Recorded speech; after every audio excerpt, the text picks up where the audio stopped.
First of all, thank you very much for gracing this BT Tech Today Congress in Bengaluru, your city, and having you talk to us about the digital future of India in that sense, and what India needs to do going forward. I would like to start off this discussion, Mr. Murthy, with hearing your thoughts on what are the key pillars on which you think India's digital future will be based in the next few years. Well, I think any culture, any civilization, or any nation that has made impressive progress has revered and practiced meritocracy, number one. Second, it has revered and practiced values. And third, it has in some way lived in peace with neighbors. The reason is you don't want too much of the hard-earned money to go into defending yourself against aggressive people in your neighborhood. But that doesn't depend upon a nation, it depends upon neighbors too. But the reality is you watch any nation which has over a period of, I'm talking about last 50, 60 years, okay, which have gone up, I would say meritocracy, a set of values amongst leaders of all avenues in the country. And third, a mechanism to live in peace with the neighbors. These things are very important because if you, I don't know if you noticed, the first byline of Infosys was powered by intellect, driven by values. That's what we chose because we realized that for Infosys to grow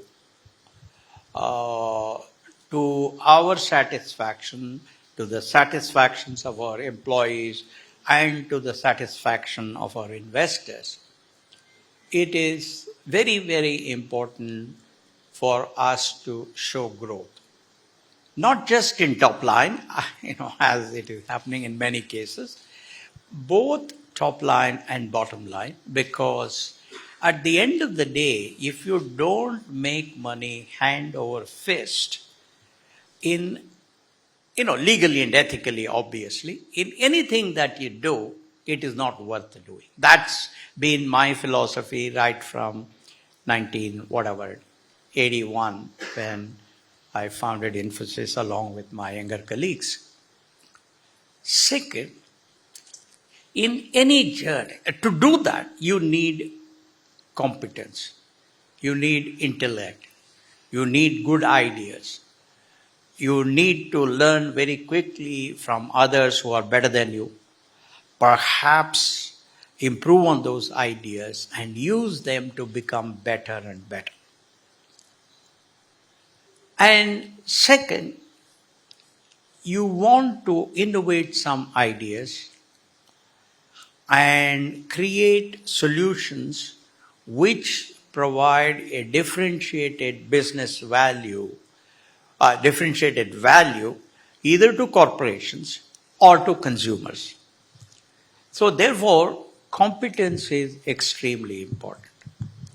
Second, values are very important because at the end of the day, if you want to have a sustained relationship with your customers, trust is to be built. If you want your employees to live, to be with you for a long period of time, they need to respect you. They need to have trust in the fairness of transactions in the company. They must come mentally and physically refreshed to say, I will add some value to the corporation. Third, if you want long-term investors, then they need to trust you with their money. In other words, they should say, these people are working hard. They are not into profligacy. They lead a reasonably simple life. And therefore, they will provide a good growth rate, both in the top line and bottom line. And then finally, I don't know of any corporation which got into big fights with its competitors, just as I said about nations. Neither of them has prospered. As they say, in a war, the winner loses and the loser dies. Let me stop here because I can go on and on. No, absolutely. So you're absolutely very well put about the value system being a very important part. Yeah. Now, you talked about Infosys, which in a sense, not in a sense, actually is the country's first real startup. And you know, I was speaking recently to Nandan Nilekani, and he also mentioned very, very fondly about the early days when he said, you know, when Murthy calls, you just go. And this was because it was a company which was created with the basis of having a core value system, not just for the purpose of doing business. Now, that is what Infosys is the gold standard of. In the sense of what we see around us today, Mr. Murthy, in the startup ecosystem, and we were just discussing a bit of it in the previous session as well, what is your sense if we are to have this digital decade, India, taking forward the enormously good work which has been done on the digital side? Governance has to be at the core of it, right? Otherwise, it cannot happen. How do you see? Are you a bit dismayed at what you see of very, very interesting startups, you know, really struggling because of governance problems? How do you see it? And do you think that this is just a blip and it will not last for long? Well, you know, let's first of all remember that these are all youngsters. They're pretty, young in their age. They are highly impressionable. So therefore, they're prone to committing mistakes. So we should not be extremely harsh on them. But as long as they're willing to learn from those mistakes, quickly change their path and move towards what is in the interest of every stakeholder. So I would not use a strong word. I would only say that they need to accept their mistakes. They need to change their path. And if possible, they need to tell all their stakeholders, look, some of you have lost some money. Therefore, what we will do is we will run the corporation very well. We will create a certain kitty and we will do good social service as a penance. And second, for those of you who still have a part of your stocks in the company, we will work 10 times hard and make sure that that money will grow. Whatever little is left with us will grow very well and compensate for whatever loss you have made. I think those are the only two ways that we can atone for whatever happened in the past. And the thing that some ways slightly disconcerting is the fact that it's my own experience. When we were raising money for just before our IPO, because we had to take our own kitty to 1.2 crores, because those days 3 crores was the total equity required, and we were supposed to have 60% of it come from the public. But even to make that 40%, we had to go to a lot of our friends and relatives. Almost everybody who was well to do, they asked us hundreds of questions and they didn't put in any money. The only people who put in money, I come from. They would have been very, very rich now, sir. No, now they are angry with me that I didn't persuade them to put that money. That's a different issue. But the only people who put money were my sisters, brothers, people who had very little savings, cousins, who had tremendous confidence in me. At least the guys that I raised 65% of the amount and Nandan raised 35%. Others did not. But anyway, so they did it because they had observed me from my childhood. They had seen that we were very, very careful with money. They had seen that when my family took some loan for the education of my brother or whatever it is, they paid it back very carefully with whatever interest. All of that they had observed. So therefore, the disconcerting point here is there may be a lot of people, a lot of lower middle class people who may have put some money in some of these companies. Now, the question for us is, how do you ensure that these people who lost money do not lose out? That I don't know. I think all the governance experts in the country must sit down and then say, is there a way that in the future, if these corporations were to do extremely well, that a part of that money could be given back to those people maybe below a certain income level? That is possible. I think some innovative ideas have to come from governance experts. I mean, Pai's son is here. He's a very bright person. I have known him ever since he was a small child. So I think people like him should think about, and there are a lot of professors from institutes of management and all of that, if they can sit down and say, this is how we want to ensure that everybody is a winner without hurting the major investors, without hurting the founders, etc. So digital India, also digital, the footprint has a societal impact. Now that brings me to the topic which is being hotly discussed now, that of the impact of AI. Now you have been a public votary and you have said that AI is a good thing. It increases productivity. It will not really take away jobs. But a recent Microsoft survey also says that a huge majority of Indians actually fear for loss of jobs. That is one part of it, sir. The other point is about the whole impact on society itself, of AI, generative AI going haywire, going rogue. And that's a concern which even the, people who have actually come up with ChatGPT, like Sam Altman and the others, have actually talked about having guardrails or some kind of regulation. There has been a whole number of people signing, asking for a halt to that. How do you see this vis-a-vis the whole productivity aspect versus the impact on society itself? Well, I have said this many times. As long as we use any technology in an assistive manner, and in particular AI in an assistive manner, then we'll all become better and better.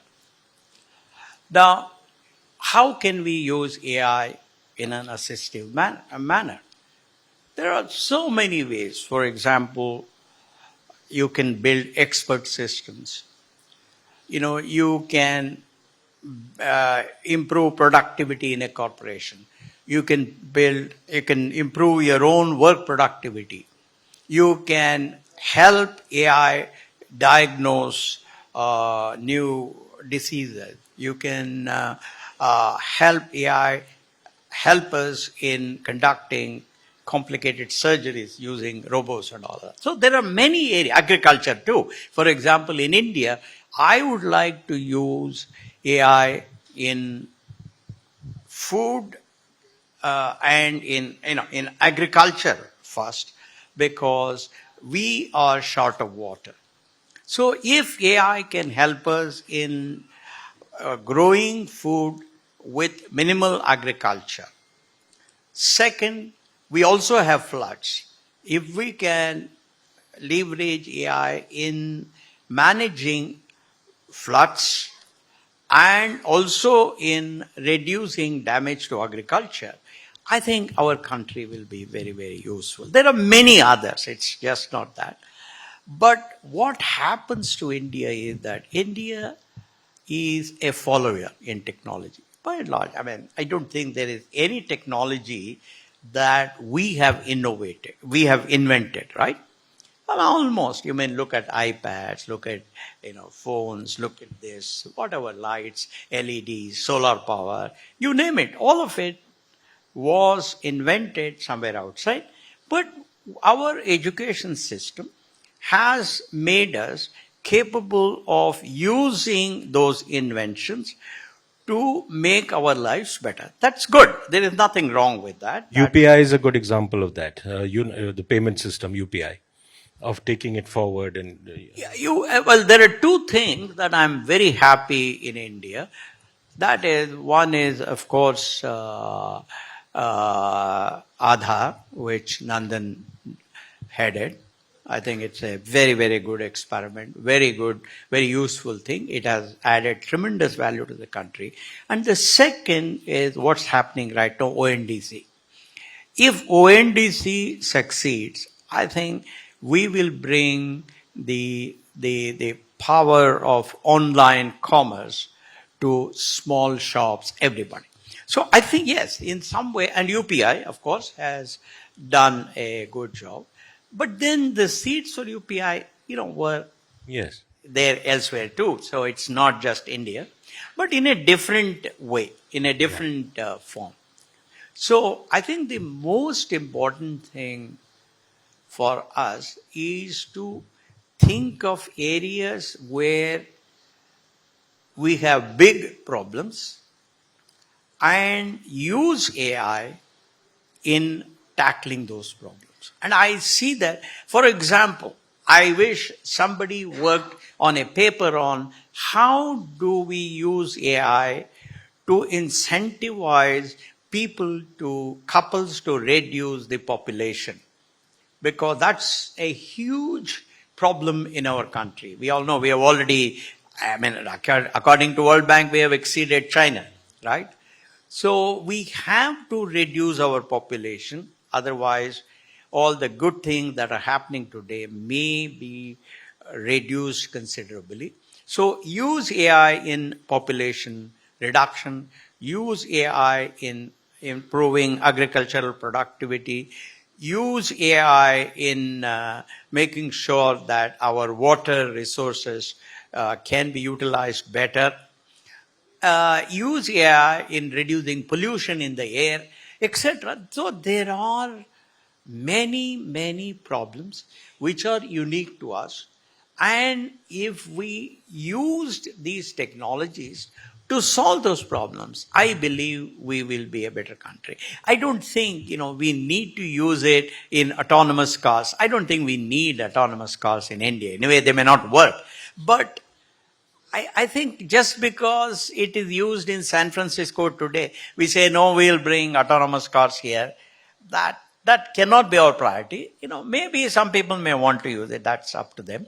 But I would focus AI on improving public governance, reducing corruption, in improving water availability, in improving agricultural productivity, etc., etc. But Mr. Murthy, are you also in favor of at least a pause, like many of the global thinkers, including the biggest entrepreneurs as well, are talking about, to assess these very instances of how you can make them productive, AI productive, rather than make a deep negative societal impact. Assess it and then go to the next level of AI. Well, I am now 77, therefore I should be consigned to the dustbin. But I'm pretty old, so this is not the age when I should be doing that. There are a lot of intelligent people in India, in our IIMs, IITs, IISc, many institutions, and there are also thinkers here from in Business Today itself. You produce such wonderful articles. For me, there is so much data in your articles, so deep. So I just have saved so many of your articles. Thank you, It's sir. unbelievable.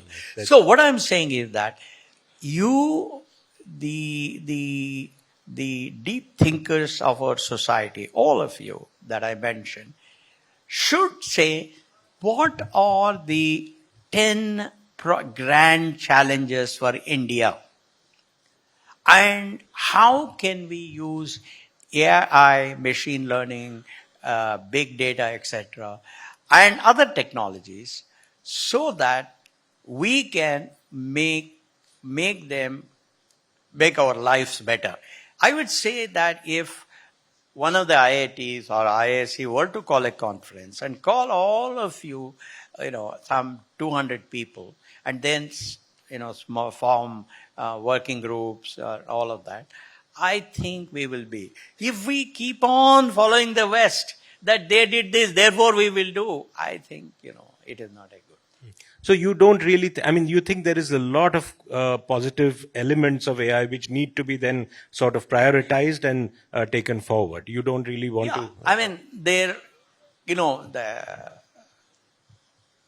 as you know very well, the other day, U.S. Air Force was conducting a simulation test, on AI-assisted drone. And first somebody said the operator died because that drone, killed him. The drone took him as the target and killed him. Later on they said, no, it was not, it was only a simulation. What happened in that particular case was they had put in a maximizing function to locate the target. And somehow the loop where the human could intervene and say, no, don't go after that target, didn't work. In other words, a little bit of a faulty software.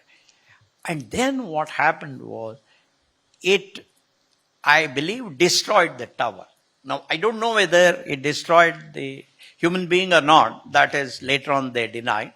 So, yes, you are right that it all depends upon us who are the creators of those technologies. We can use it for good purposes. We can use it for not so good purposes. For example, you need AI in handling nuclear plants because human beings should not go near that. So there are many, many areas where AI can be used in an assistive way.